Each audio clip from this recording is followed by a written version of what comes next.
Bonjour, bonsoir à toutes et à tous. Vous êtes sur la radio-télévision Fadris. Bienvenue à votre première sortie du bulletin d'information pour ce 27 janvier 2025.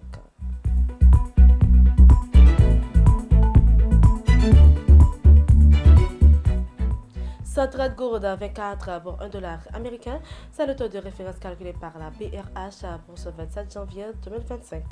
Le samedi 25 janvier dernier, Leslie Voltaire, président du Conseil présidentiel de transition CPT, a eu une rencontre avec le secrétaire d'État du siège au Vatican, Paul Richard Gallagher.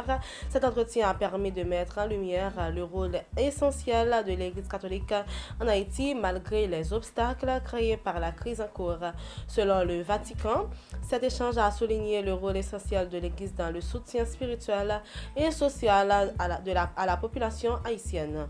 Le président du CNSA, M. Joseph Domingue Orgela, ordonne aux membres du CPT de revenir sur l'accord du 3 avril pour rallier les trois chantiers dont rétablir la sécurité, d'organiser le référendum et les élections. À l'initiative du Bureau de la coordination des affaires humanitaires OCHA, un atelier de 2 jours a été organisé le jeudi 23 et vendredi 24 janvier 2025 à Juvena, à l'intention de plus d'une vingtaine de journalistes de médias traditionnels et numériques de la région métropolitaine. Cet atelier qui vise à renforcer les compétences des journalistes dans la couverture des crises humanitaires s'était déroulé sous le thème La responsabilité des journalistes face aux défis humanitaires. Le gouvernement haïtien a officialisé par un arrêté publié dans le journal officiel Le Moniteur le vendredi 25 janvier la nomination de Jude Jean-Pierre au poste du directeur général de l'Office de la protection du citoyen OPC. Cette décision marque une étape importante pour cette institution dédiée à la défense des droits humains. À l'Artibonite, la justice populaire se poursuit. En effet, le nommé Sepassa, présumé membre du gang Grand Griffe, a été lynché par des membres de la population de Liancourt. Selon les informations disponibles, ce dernier était accusé de complicité dans un kidnapping, association de malfaiteurs et de violences diverses. Son lynchage est intervenu malgré sa garde à vue. Sur le plan international,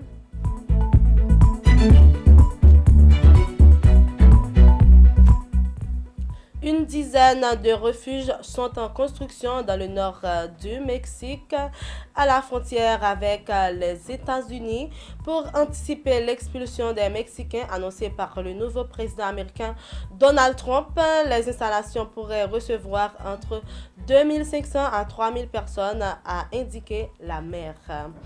Amadi, la championne de taekwondo qui sacrifie sa liberté pour combattre les talibans, ses critiques à l'égard des talibans lui valent de vivre en France sous protection policière. Mais loin de la freiner, les menaces qui peuvent sur elle sont la preuve de l'efficacité de son combat, explique la championne afghane. La Maison-Blanche a indiqué dimanche soir que la Colombie avait accepté les conditions posées par le président Donald Trump sur le rapatriement des migrants illégaux et dit suspendre par conséquent des sanctions annoncées plus tôt contre Bogota. Auditeurs internautes de la radio-télévision Fadris, c'est la fin de votre bulletin d'information. Merci de l'avoir suivi.